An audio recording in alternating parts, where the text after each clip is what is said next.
Hello मेरे प्यारे students, क्या हालचाल। हमें उम्मीद है आप सब स्वस्थ होंगी, मस्त होंगी और आप सब एकदम शानदार तरीके से तैयारी में लग चुकी होंगी। तो स्वागत है एक बार फिर से यूपी ट्रिपल एससी एनएम के फीमेल हेल्थ वर्कर के नर्सिंग क्लास में। तो शानदार तरीके से आज पढ़ने वाले हैं सामुदायिक स्वास्थ्य नर्सिंग का लेक्चर नंबर 23 आज का होने वाला है। एकदम सेशन बहुत ही ज़बरदस्त होने वाला है। 30 क्वेश्चन पढ़ने वाले हैं पिछले वर्ष के पूछे गए मोस्ट इंपॉर्टेंट क्वेश्चन के साथ। एकदम जीरो लेवल से शुरुआत करेंगे और हाई लेवल तक कम ले जाने वाले हैं। तो आइए शुरुआत करते हैं क्वेश्चन की। तो सबसे पहले जानते हैं यूपी एनएम यदि बिहार एनएम या किसी भी स्टेट एनएम की तैयारी कर रही हैं तो आपके लिए बहुत ही शानदार सेशन होने वाला है। तो आइए पढ़ते हैं 30 क्वेश्चन करेंगे। इन 30 क्वेश्चन के आंसर देने की कोशिश कीजिएगा और सेशन अच्छा लगेगा तो सेशन को लाइक शेयर और चैनल को सब्सक्राइब करना मत भूलिएगा। तो आइए शुरुआत करते हैं क्वेश्चन की। गर्भावस्था में प्रोटीन की पूर्ति के लिए सबसे अच्छा स्रोत क्या है? चावल है, केला है, अंडा है, शक्कर है। तो क्या होगा कि प्रोटीन की पूर्ति के लिए सबसे अच्छा स्रोत हमारा राइट आंसर रहेगा ऑप्शन नंबर सी। चावल से हमें कार्बोहाइड्रेट मिलेगा, केले से भी, अंडा से हमें मिलेगा क्या? प्रोटीन। बढ़ते हैं आगे। डेंगू किस वायरस से होता है? डेंगू किस वायरस से? Ebola, flavi virus, corona virus या एंटेरो वायरस। तो डेंगू किस वायरस से होता है? कौन सा बीमारी? डेंगू किस वायरस से होता है? तो हमारा राइट आंसर हो जाएगा option number B, flavivirus. तो बढ़ते हैं आगे। WHO का मुख्यालय कहाँ स्थित है? न्यूयॉर्क में है, Geneva, London, Paris. London, Paris, क्या बात है। तो WHO यानी वर्ल्ड हेल्थ ऑर्गेनाइजेशन यानी विश्व स्वास्थ्य संगठन का मुख्यालय जिनेवा है। जिनेवा कहाँ है? Switzerland. Geneva Switzerland, Switzerland, Geneva Switzerland में इसका मुख्यालय है। तो बढ़ते हैं आगे।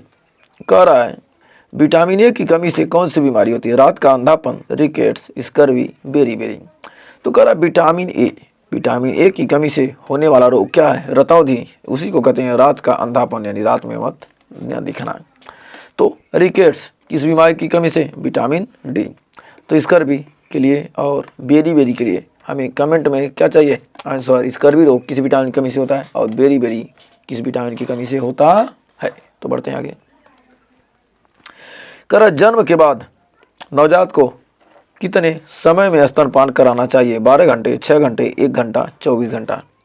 तो वो जन्म के बाद नवजात को कितने समय में स्तनपान कराना चाहिए? राइट आंसर हो जाएगा ऑप्शन नंबर सी, 1 घंटा। तो बढ़ते हैं अगले क्वेश्चन की तरफ। तो अगला क्वेश्चन कह रहा है हाइपोथायराइडिज्म में कौन सा लक्षण सामान्यतः होता है? वजन में कमी, पसीना अधिक, थकान, बुखार। तो कह रहा है हाइपोथायराइडिज्म में कौन सा लक्षण सामान्यतः होता है? तो कौन सा लक्षण सामान्यतः होता है? तो हमारा राइट आंसर हो जाएगा ऑप्शन नंबर सी, थकान। बढ़ते हैं आगे। सर्पदंश के प्राथमिक उपचार में क्या नहीं करना चाहिए? प्रभावित अंग को ऊपर उठाना, बर्फ लगाना, टाइट पट्टी बांधना या रोगी को शांत रखना। तो कौन सा काम नहीं करना चाहिए? कब? जब किसी को सांप डस ले, काट ले, तब बर्फ नहीं लगाना चाहिए। बाकी सब काम कर सकते हैं लेकिन बर्फ नहीं लगाना चाहिए। तो बढ़ते हैं आगे। कह रहा है कुष्ठ रोग को नियंत्रित करने हेतु कौन सी दवा है? रिफामेपिसिन या क्लोरोक्विन या आइवरमेक्टिन या सेफिक्सिम। तो कह रहा कुष्ठ रोग को नियंत्रित करने हेतु कौन सी दवा दी जाती है? तो हमारा राइट आंसर रहेगा रिफएम्पिसिन। बढ़ते हैं आगे। कह रहा जन्म के समय बच्चे का सामान्य तापमान कितना होता है? 35 डिग्री सेल्सियस, 36.5, 34 या 33.5। तो कह रहा है जन्म के समय बच्चे का सामान्य तापमान कितना होता है? तो हमारा राइट आंसर हो जाएगा option number B, 36.5 degree Celsius. तो बढ़ते हैं आगे। कह रहा हाइपोग्लाइसीमिया की स्थिति में रोगी को क्या दिया जाता है? नमक, मीठा, पानी, दवा। तो कह रहा है हाइपोग्लाइसीमिया की स्थिति में रोगी को क्या दिया जाता है? तो हमारा 10वें का राइट आंसर हो जाएगा ऑप्शन नंबर बी, मीठा। तो हाइपोग्लाइसीमिया की स्थिति में रोगी को क्या दिया जाता है? मीठा दिया जाता है। ऑप्शन नंबर बी हो जाएगा सही। तो बढ़ते हैं आगे। कह रहा नमामि गंगे कार्यक्रम किसके अंतर्गत आता है? महिला सशक्तिकरण, गंगा संरक्षण, ग्रामीण शिक्षा या पोषण अभियान। तो कह रहा है नमामि गंगे, नमामि गंगे कार्यक्रम किसके अंतर्गत आता है? तो हमारा राइट आंसर हो जाएगा गंगा संरक्षण, नाम से ही पता चल रहा है। नेक्स्ट कह रहा है स्वस्थ हृदय की धड़कन प्रति मिनट कितनी होती है? 40 से 60, 60 से 100, 100 से 120 या 120 से 140। तो कह रहा है स्वस्थ हृदय की धड़कन प्रति मिनट कितनी होती है? हमारा 12वीं का राइट आंसर होगा ऑप्शन नंबर बी, 60 से 100। तो बढ़ते हैं आगे। कह रहा पोलियो वायरस का प्रवेश शरीर में कैसे होता है? त्वचा, रक्त, वायु, मुंह के रास्ते। तो कह रहा पोलियो वायरस का प्रवेश शरीर में कैसे होता है? किस वायरस का? पोलियो वायरस का प्रवेश हमारे शरीर में कैसे होता है? तो पोलियो वायरस का हमारे शरीर में प्रवेश हो जाएगा ऑप्शन नंबर डी, मुंह के रास्ते। तो देखिए अगला क्वेश्चन क्या कर रहा है। कह रहा रोटा वायरस का मुख्य प्रभाव किस अंग पर होता है? हृदय पर, यकृत पर, हाथ पर, त्वचा पर। तो कह रहा है रोटा वायरस का मुख्य प्रभाव किस अंग पर होता है? तो हमारा राइट आंसर हो जाएगा ऑप्शन नंबर सी, आंत। बढ़ते हैं आगे। कह रहा अगला क्वेश्चन ऊपरी श्वसन संक्रमण URI का मुख्य लक्षण क्या है? पेट दर्द, खांसी, पैरों में सूजन, आंखों में जलन। तो कह रहा है ऊपरी श्वसन संक्रमण यानी URI अपर रेस्पिरेशन इन्फेक्शन का मुख्य लक्षण क्या है? तो हमारा राइट आंसर हो जाएगा ऑप्शन नंबर बी, खांसी। नेक्स्ट कह रहा BMR का पूर्ण रूप क्या है? BMR का फुल फॉर्म क्या है? बेसिक मेटाबॉलिक रेट या ब्लड मेजर रेंज या बॉडी मास रेट या बोन मेजरमेंट रेशियो।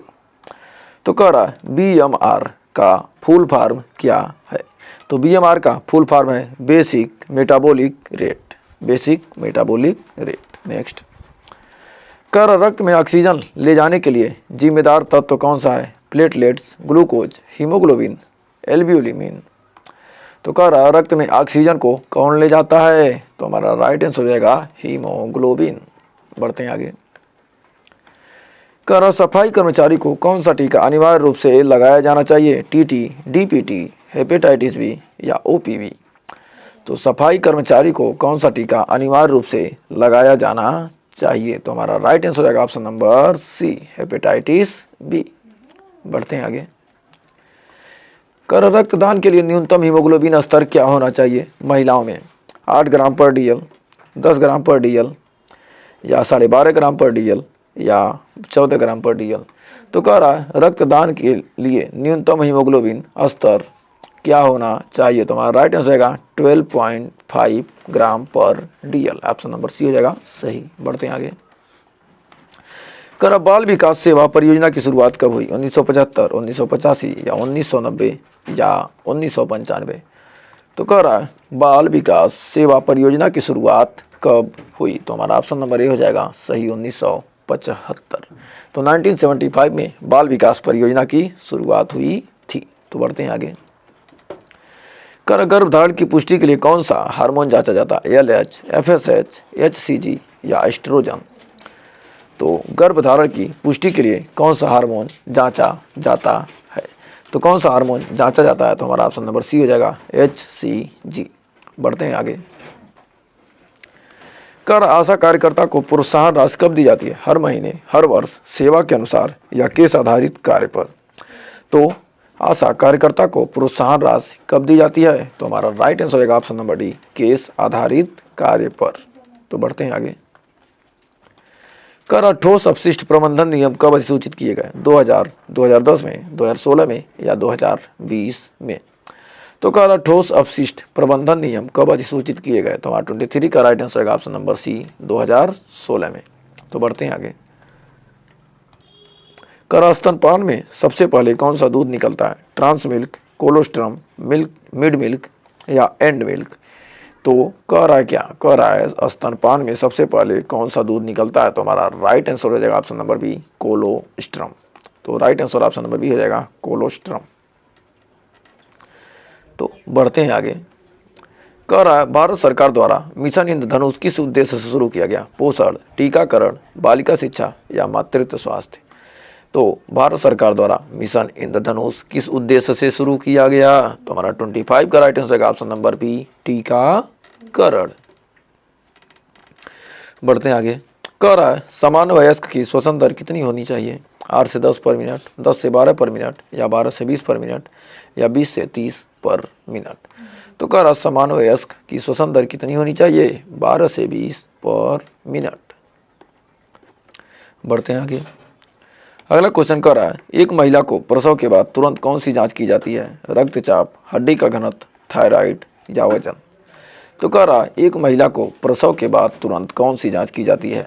तो एक महिला को प्रसव के बाद तुरंत जांच की जाती है, हमारा ऑप्शन नंबर ए हो जाएगा ब्लड प्रेशर यानी रक्तचाप। बढ़ते हैं आगे। कह रहा राष्ट्रीय बाल स्वास्थ्य कार्यक्रम किस आयु समूह को कवर करता है? 0 से 6 माह, 0 से 6 वर्ष, या 0 से 18 वर्ष, या 0 से 14 वर्ष। तो कह रहा है राष्ट्रीय बाल स्वास्थ्य कार्यक्रम किस आयु समूह को कवर करता है? तो हमारा 28 का right answer option number D, 0 से 14 वर्ष। तो बढ़ते हैं आगे। कह रहा टिटनेस से बचाव हेतु टीका कितने अंतराल पर दिया जाता है? हर 5 साल में, हर 10 साल में, हर 15 साल में, या केवल एक बार। तो कह रहा टिटनेस से बचाव हेतु टीका कितने अंतराल पर दिया जाता है? तो हमारा राइट आंसर हो जाएगा ऑप्शन नंबर बी, हर 10 साल में। तो बढ़ते हैं आज के लास्ट क्वेश्चन की तरफ। कह रहा बाल विवाह निषेध अधिनियम के अनुसार विवाह की न्यूनतम आयु लड़कियों के लिए क्या है? 16 वर्ष, 17 वर्ष, 18 वर्ष, 21 वर्ष। तो कह रहा बाल विवाह निषेध अधिनियम के अनुसार विवाह की न्यूनतम आयु लड़कियों के लिए क्या है? 18 वर्ष।